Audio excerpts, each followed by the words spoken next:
ভিডিঅ'টোৰ যোগেদি দিব বিচাৰিছোঁ কৰ্মচাৰীসকলৰ বাবে এটা অতি গুৰুত্বপূৰ্ণ তথা ভাল খবৰ। ভাল খবৰটো টুইট যোগেদি জনাইছে মুখ্যমন্ত্ৰীয়ে।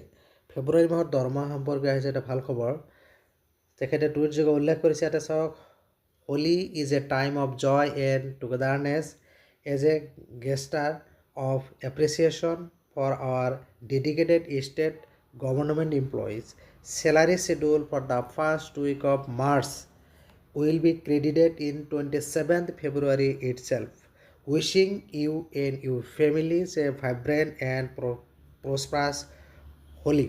হোলীৰ আন্তৰিক শুভকামনা জনাইছোঁ। অৰ্থাৎ হোলী উপলক্ষে আগন্তুক ফেব্ৰুৱাৰী মাহৰ চলিত ফেব্ৰুৱাৰী মাহৰ দৰমহা মাৰ্চ মাহৰ প্ৰথম উইকৰ পৰিৱৰ্তে ফেব্ৰুৱাৰী মাহৰ 27 তাৰিখে লাভ কৰিব। তেখেতে উল্লেখ কৰিছে যিটো হোলী হৈছে এটা আনন্দ আৰু একেলগে থকাৰ সময়। আমাৰ নিষ্ঠাবান ৰাজ্য চৰকাৰৰ কৰ্মচাৰীসকলৰ প্ৰতি কৃতজ্ঞতাৰ ইংগিত হিচাপে মাৰ্চ মাহৰ প্ৰথম সপ্তাহৰ বাবে নিৰ্ধাৰিত দৰমহাই 27 ফেব্ৰুৱাৰী তাৰিখে নিজে ক্ৰেডিট হ'ব।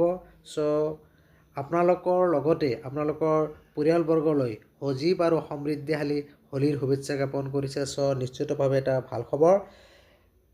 ফেব্ৰুৱাৰী মাহৰ দৰমহা মাৰ্চ মাহৰ প্ৰথম সপ্তাহৰ পৰিৱৰ্তে 27 তাৰিখতে লাভ কৰিব। মোৰ এই ভিডিঅ'টোৰ যোগেদি এই ভাল খবৰটো জনালোঁ। ভিডিঅ' ভাল লাগিলে লাইক আৰু শ্বেয়াৰ কৰিব আৰু এনেকুৱা ধৰণৰ গুৰুত্বপূৰ্ণ বা বাতৰিৰ বাবে যিসকলে চেনেলটো ছাবস্ক্ৰাইব কৰে চেনেলটো ছাবস্ক্ৰাইব কৰি ন'টিফিকেশ্যন বেলটো অল কৰি দিব। Thank U.